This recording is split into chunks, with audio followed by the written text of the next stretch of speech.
Director sir, நான் உங்ககிட்ட கொஞ்சம் தனியா பேசணும். இந்த ஆளு என் மச்சா மாதிரியே இருக்கீங்க. போங்க.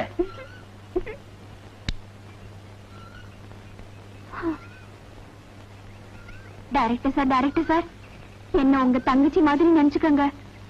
என் மச்சான் உங்களை மாதிரி இருந்துகிட்டு நிறைய தில்லுமுள்ள எல்லாம் பண்ணுது. அவரை நீங்க தான் எப்படியாவது திருத்தி எங்கிட்ட ஒப்படைச்சிடணும். நான் அவரை ரொம்ப காதலிக்கிறேன். அவர்தான் கண்ணாலம் கட்டிக்கு போறேன். என்ன மன்னிச்சிரு அஞ்சல, நான் தான் உன் மச்சான் பச்சையப்ப.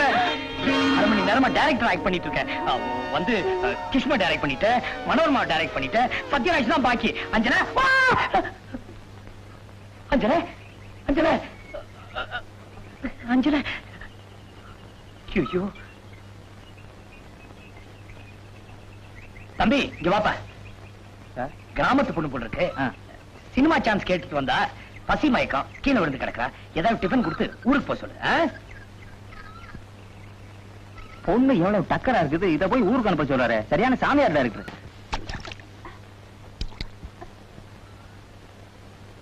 என்னம்மா, சினிமாவில் நடிக்கிறாச்சு, ஊரை விட்டு ஓடியாந்தியா? எந்த ஊரு?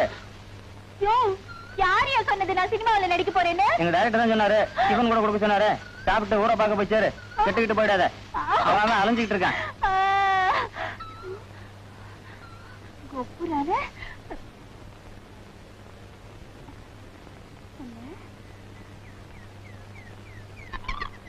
என்னம்மா, சினிமா சான்ஸா? நீ எல்லாம் ஒரு மனுஷன். யார் மேல அடி துப்புற?